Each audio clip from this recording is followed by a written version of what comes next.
नमस्कार दोस्तों, मैं पुलकित मोहन सिंगला। स्वागत है आपका हमारे चैनल में। दोस्तों, आज हम इस विषय में बात करेंगे, 5 गलतियों के विषय में बात करेंगे जिनके कारण ब्लैक मैजिक के आप शिकार हो जाते हैं। बहुत लोग ये गलतियाँ करते हैं, तो अगर आप इन गलतियों को दोहराएँगे तो ज़रूर ब्लैक मैजिक के शिकार हो सकते हैं, क्योंकि ब्लैक मैजिक आज के टाइम में लोग बहुत कर रहे हैं। ये सेफेस्ट तरीका है अपने दुश्मन को बर्बाद करने का, इसलिए लोग इन चीज़ों में पड़ जाते हैं। हालाँकि ब्लैक मैजिक करने वालों की गति भी बहुत बुरी होती है। ये प्रेत योनि को प्राप्त होते हैं, मर के भूत-प्रेत बनते हैं। पर जीते जी तो दूसरों को परेशान करने के लिए लोग इन तंत्र मंत्रों का सहारा ज़रूर लेते हैं। तो अगर आप ये गलतियाँ करेंगे तो आप आसानी से शिकार हो जाएँगे, तो ये गलतियाँ आप ताकि ना करें, तो इस विषय में आज हम बात करेंगे। पहली गलती क्या होती है कि आप अपने दुश्मन के दिए हुए किसी भी तरीके के भोजन को ग्रहण करते हो। चाहे वो मिठाई है, चाहे वो खाना है, चाहे वो फल है, किसी भी तरीके के। अक्सर जब रिश्तेदारी में कोई दुश्मन होता है, रिश्तेदारी में किसी से झगड़ा हो गया और वो दुश्मन बन गया, तो भी हम फिर भी एक रिलेशन को बनाए रखते हैं।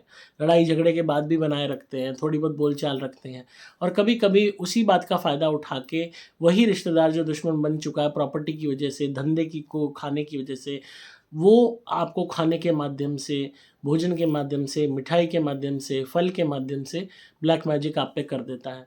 आप उसको आँख मूंद के ले लेते हो, खाने की चीज़ को, और खा भी लेते हो और बर्बाद होने शुरू हो जाते हो।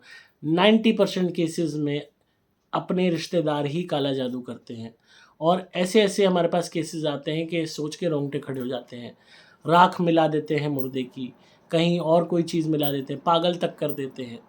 तो आप अपने दुश्मन से, जिससे बहुत ज़्यादा लड़ाई हो चुकी है, आपने हर तरीके की लड़ाई कर ली, हाथापाई कर ली, माँ-बहन की कर ली, आपका आना-जाना बंद हो गया, बोलचाल बंद हो गई, और उसके बाद आप उनसे दोबारा रीयूनियन कर रहे हो, किसी भी कारण से कर रहे हो, फैमिली के दबाव में कर रहे हो, अपने मर्ज़ी से कर रहे हो, या उसने आपसे माफ़ी माँग ली तो कर रहे हो, या आपकी गलती थी आपने माफ़ी माँग ली तो कर रहे हो। तो भी किसी भी हालात में भी फूड शेयरिंग को मत कीजिए। आप बातचीत कर लो, ठीक है, आप थोड़ी बहुत बातचीत कर लो, उसमें भी आगे आऊँगा, आपको बताऊँगा इसमें भी कहाँ लोचा हो जाता है, पर खाने को मत खाइए। अब जो पड़ोसी है उससे झगड़ा हो गया, बहुत लोग दोबारा पैचअप कर लेते हैं, उनके यहाँ खाने पे मत जाइए। लोग अक्सर बुलाते हैं कि चलो पैचअप हो गया, आज खाने पे आना है आपको, और आप भी चल के सिंगर के चल देते हो खाने के लिए। अब अगर उसकी नीयत ख़राब होगी मन में, और वो आपके ऊपर कुछ करना चाह रहा होगा या चाह रही होगी, तो आपको पता भी नहीं चलेगा, और उस भोजन के माध्यम से आपकी ज़िंदगी बर्बाद होनी शुरू हो जाएगी। तो और ख़ासकर अगर उसमें उसने कुछ कर रखा होगा तो। रिलेशन एक बारी बिगड़ गए, तो वो दोबारा पहले जैसे नहीं हो सकते, ये कटु सत्य है। डंडी पेड़ से टूट गई, तो वो दोबारा जोड़ी नहीं जा सकती। धागा टूट गया, दोबारा आप उसको बाँधते भी हो तो उसमें गाँठ आ जाती है। वो पहले की तरह नहीं जुड़ा रह सकता। तो इस बात की गंभीरता को समझिए, और कभी भी खाना मत खाइए अपने शत्रु के हाथ का, चाहे भले ही वो शत्रु अब आपका दोस्त क्यों ना बन गया। वो शत्रु चाहे रिश्तेदार है, वो शत्रु चाहे पड़ोसी है, चाहे दोस्त है, चाहे कोई और घनिष्ठ मित्र है, चाहे सामाजिक मित्र है, इस बात को ध्यान में रखिए। दूसरी गलती क्या करते हैं लोग कि उस शत्रु के यहाँ फंक्शंस में आना जाना शुरू करते हैं, उन्हें अपने यहाँ बुलाना शुरू करते हैं, एक रिलेशन शुरू कर देते हैं। भूल जाते हैं बिल्कुल पूरी तरह। चलो आप भूल गए, क्या पता वो ना भूला हो, मन में हो बात, बाहरी तौर पे ना दिखा रहा हो। आप उसके यहाँ जा रहे हो, वो आपके यहाँ आ रहा है, क्या पता आपके फंक्शन में आके कुछ डाल जाए। छोटी सी राई के 2 दाने भी डाल दिए तो कर दिया आपका कबाड़ा। और आप उसके यहाँ जा रहे हो तो आप पे कोई इल्ज़ाम लगा दे, ये हमारे यहाँ आया तो ऐसे हो गया, वैसे हो गया। आज लोगों को का कुछ नहीं पता। तो रिलेशन अपने आने जाने के सब कुछ भूल के, अंधे होके मत करिए। सोचिए पहले कि आपको जाए नहीं जाए, आपका जाया बनता है नहीं बनता। बहाना मार दीजिए कि भाई मैं नहीं आ पाऊँगा, मेरी तबीयत ठीक नहीं है, 100 चीज़ें हैं। पर आना-जाना कम से कम रखिए, क्योंकि जो माइंड में जो अगर आप हर हद पार कर चुके हो झगड़े की, उसके बाद आप सोच रहे हो कि पहले जैसी स्थिति हो जाएगी, वो नहीं हो सकती।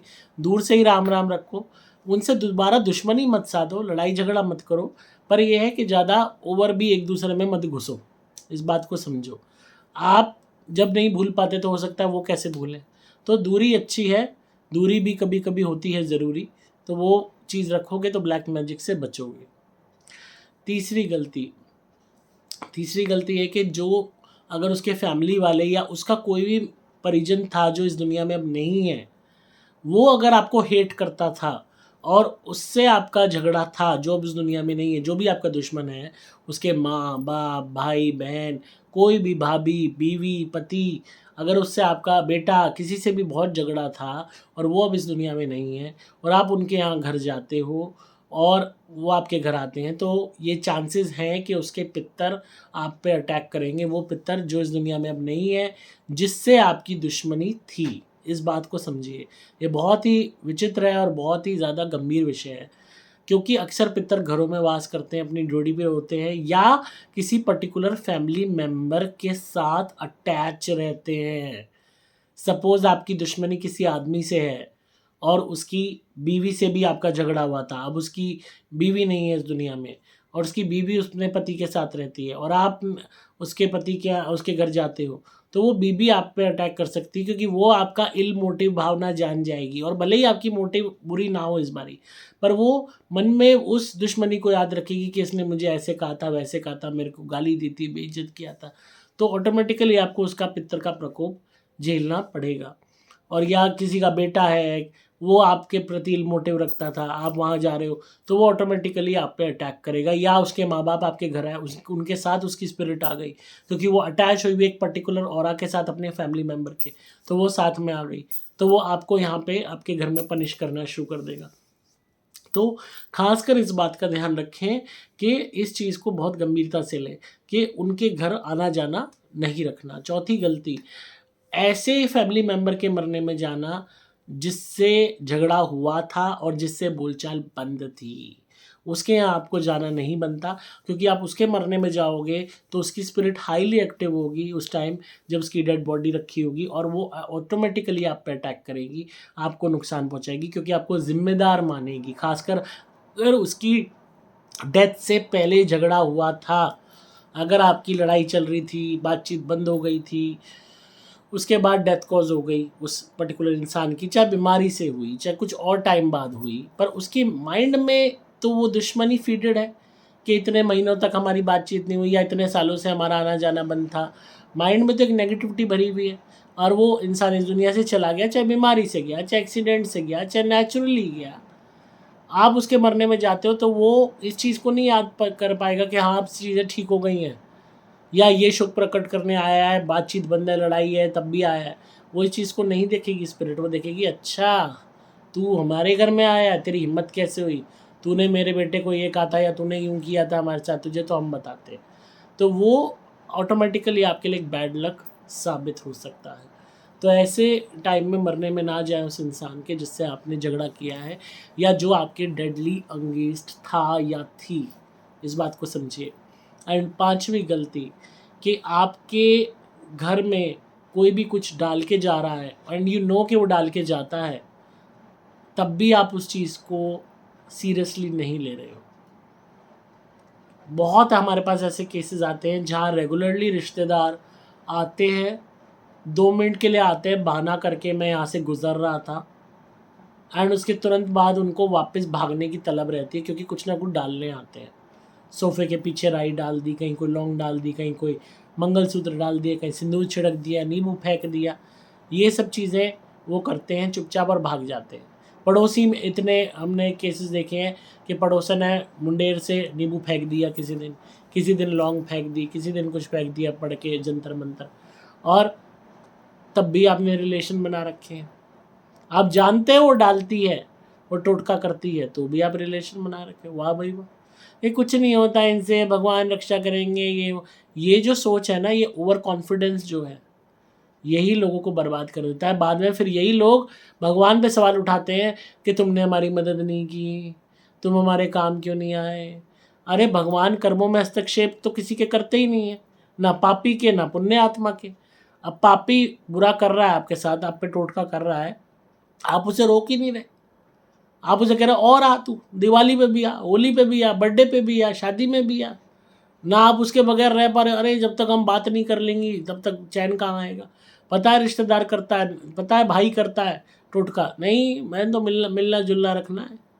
वो आता है चुपचाप, सुबह सुबह बैठा, डाला, एक पर्टिकुलर केस का बता रहा हूँ, आया कि मैं यहाँ से गुजर रहा था, आया बैठा, उससे पूछा चाय वाय, हाँ हाँ चाय चाय चाय, अंदर चाय के लिए अंदर गया, इतने में डाला कुछ, फिर चाय आने से पहले अच्छा मैं चलता हूँ, अच्छा मैं चलता हूँ, मुझे कोई ज़रूरी काम याद आ गया। एक रिश्तेदार रोज आके किसी के यहाँ घंटी बजा के कहता था मैं बस नमस्कार करने आया हूँ, खाली डोलची लेके आता था, नमस्कार। ये भी एक टोटका है एक तरीके का।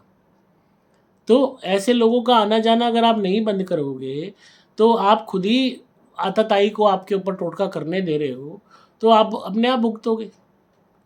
घर के बाहर कैमरा लगवाओ ताकि उसकी पूरी गतिविधि पता लगे, और ऐसे लोगों को एंटरटेन मत करो कि भैया यहाँ आने की ज़रूरत नहीं है, तुम ये चीज़ें डाल के जाते हो, हमें पता है।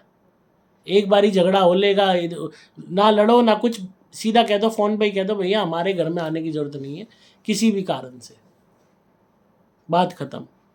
कब तक आप बचोगे, कब तक आप सावधानी रखोगे? चुपचाप गमले में ही कोई चीज़ डाल दी, कहाँ तक ध्यान रखोगे?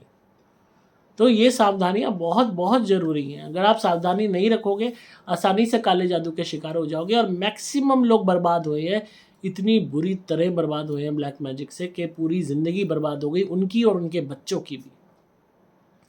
क्योंकि उनका वो दुश्मन का दिया हुआ खाते रहे, दुश्मन का दिया पीते रहे, दुश्मन का दिया पहनते रहे, दुश्मन से रिलेशन बनाए रखे, घर आते जाते रहे, हर चीज़ उनको अलाउ करते रहे, आँख मूंद के नहीं हम तो बुरा किसी का नहीं करते, तो वो क्यों हमारा करेगा। तुम गाय हो, तुम बकरी हो, घास खाते हो, और सामने वाला मगरमच्छ है, मांस खाता है, तो तुम ये तो नहीं कह सकते ना मैं तो घास खाती हूँ, मैं तो बकरी हूँ, मैं तो मगरमच्छ नहीं खा सकती, मांस नहीं खा सकती, तो वो मुझे क्यों खा रहा है। उसकी प्रवृत्ति ही ऐसी है। तो जो गंदा आदमी होता है उसकी नीयत ही गंदी है। आप कितने ही अच्छे हो जाओ, कितना ही अच्छा बर्ताव कर लो, वो इंसान नहीं सुधर सकता। मुझे कहावत की फिल्मों में बकवास डायलॉग मारते हैं, बुराई को काटने के लिए प्यार की ज़रूरत होती है। That is completely bullshit. आप प्यार न्यौछावर करते चले जाओगे, वो कहेगा अरे इससे बढ़िया बकरा तो कोई मिल ही नहीं सकता जो खुद कटने आ रहा है। आप बार बार बार बार अच्छाई दिखाते रहोगे, प्यार मोहब्बत दिखाते रहोगे, और बार बार आपका शोषण होता रहेगा, आपके ऊपर काला जादू होता रहेगा, आपके ऊपर हर तरीके से नेगेटिविटी का अटैक होता रहेगा। क्योंकि आप आंख मूंदे हुए हो, आप वो बिल्ली बने हुए हो जो आंख मूंद के सोच रही है कि खतरा उसके पास नहीं है, जबकि खतरा उसके सामने ही खड़ा है। तो ऐसे में इस बात को गंभीरता से लें। अपने जिनसे भी झगड़ा हुआ है, मैं ये नहीं कह रहा कि आप उनसे दुश्मनी बनाए रखो, मैं ये नहीं कह रहा कि आप उनसे लड़ो, मैं ये नहीं कह रहा कि आप उनसे गाली गलौज करो या मारपीट करो, मैं ये नहीं कह रहा कि आप किसी भी तरीके से उनसे कोई भी तरीके से रिलेशन और ख़राब करो। बस मैं ये कह रहा हूँ कि सावधान रहो, अंधे होके भरोसा मत करो, और मेल मिलापा कम रखो। दूर से राम राम अच्छी है, दूर से हाय हेलो कर लो, बहुत है। ओवर एक दूसरे के अंदर घुसना, इंडल्ज होना, उस चीज़ को मत करो। थोड़ा सा सावधान रहोगे, ब्लैक मैजिक से बचे रहोगे। एक बारी ब्लैक मैजिक हो जाता है, करने वाले भी कह देते हैं, अगर आप पकड़ भी लो ना ऐसे तांत्रिक को जिसने काला जादू किया था आप पे, वो कह देगा मेरे को करना तो आता था पर मुझे काटना नहीं आता, मुझे इसको हटाना नहीं आता। ऐसे ऐसे लोग हैं, और आप ढूंढते रह जाओगे पूरी दुनिया में उसकी काट। फिर आप चाहे मेडिकली इलाज करा लेना, कितने ही डॉक्टरों के पास लाखों रुपए करोड़ों रुपए खर्च कर लेना, ट्रीटमेंट करा लेना, जब तक वो ब्लैक मैजिक नहीं हटेगा ना, आसानी से बीमारी नहीं दूर हो पाएगी। बीमार करने के लिए ब्लैक मैजिक करते हैं, क्रूप करने के लिए करते हैं, मारने के लिए करते हैं, मारण क्रिया तो सबसे ज़्यादा मशहूर है। हर तरीके से नुकसान पहुंचाने के लिए करते हैं, गरीब बनाने के लिए करते हैं, पति पत्नी में झगड़ा कराने के लिए करते हैं, प्यार ख़त्म करने के लिए करते हैं, पर्सनल ग्रोथ ख़त्म करने के लिए करते हैं। हर तरीके के ब्लैक मैजिक होते हैं। बच्चों पे इतने होते हैं कि बच्चे पढ़ाई छोड़ देते हैं। टॉप करने वाले बच्चे फेल होना शुरू हो जाते हैं। मियाँ बीवी जो एक दूसरे के बगैर रह नहीं सकते थे, वो एक दूसरे के साथ नहीं रहना चाहते। जो लोग अमीरी में एक जूते में पैर डाला दोबारा डाला नहीं, वो एक ही फटी चप्पल को सालों साल चलाते हैं। ऐसी हालत कर देते हैं ब्लैक मैजिक। तो थोड़े से सावधान रहोगे तो बचे रहोगे, बाकी आपकी मर्जी है। तो आई होप आपको आज की वीडियो पसंद आई होगी और आप इस बात पे गौर करेंगे और थोड़ी सी सावधानी रखेंगे और अपना बचाव करते रहेंगे। अगर आप ब्लैक मैजिक के शिकार हैं तो आप हमारे क्रिया वाले नारियल मंगवाइए। ये अल्टीमेट है, अमेजिंग एक्सपीरियंस होगा। मतलब जब आप माथे पे उसको टच कीजिए अपने हमारे नारियल को, अपने उस शत्रु के बारे में सोचिए, उसका ध्यान कीजिए और अपने ऊपर से 7 दफ़ा उतारा करके एंटी क्लॉकवाइज हमारे उस नारियल को जला दीजिए हवन कुंड में। बस ये करना है। जो भी शत्रु की चाहे नज़र है, चाहे हाय है, चाहे टोक है, चाहे जलन है, चाहे बद्दुआ है, चाहे कर्स है, चाहे टोटका है, हर चीज़ हट जाएगी। अपने आप देखेंगे कि आप दोबारा से फरवे होने लगेंगे, अपने आप से चीज़ें बेटर होनी शुरू हो जाएंगी। बस उस शत्रु से दोबारा अपने प्यार मोहब्बत में के उसमें मत पड़ जाना। तो आप ज़रूर हमारे क्रिया वाले नारियल मंगवाइए और घर की शुद्धि के लिए सुपर प्लैटिनम धुनी घर में जलाइए, ऑसम रिजल्ट्स मिलेंगे। धुनी के लिए, नारियल के लिए आपको मोबाइल नंबर 8130331007 पे व्हाट्सएप मैसेज करना होगा। नंबर दोबारा बोल रहा हूँ, 8130331007। डिस्क्रिप्शन में आपको डिटेल्स मिल जाएंगी। कमेंट करके ज़रूर प्लीज़ बताइए वीडियो कैसी लगी। लाइक कीजिए, इसको शेयर कीजिए ज़्यादा से ज़्यादा लोगों को ताकि उनका भला हो सके, और बेल बटन दबा दीजिए ताकि आपको नोटिफिकेशंस मिल सकें। लाइक करते रहिए हर वीडियो को, शेयर करते रहिए, कमेंट्स करते रहिए ताकि मुझे भी और ज़्यादा प्रोत्साहन मिले आपको गाइड करने में। तो इसी तरह सुनते रहिए, प्यार देते रहिए। मैं हूँ आपका दोस्त पुलकित मोहन सिंगला।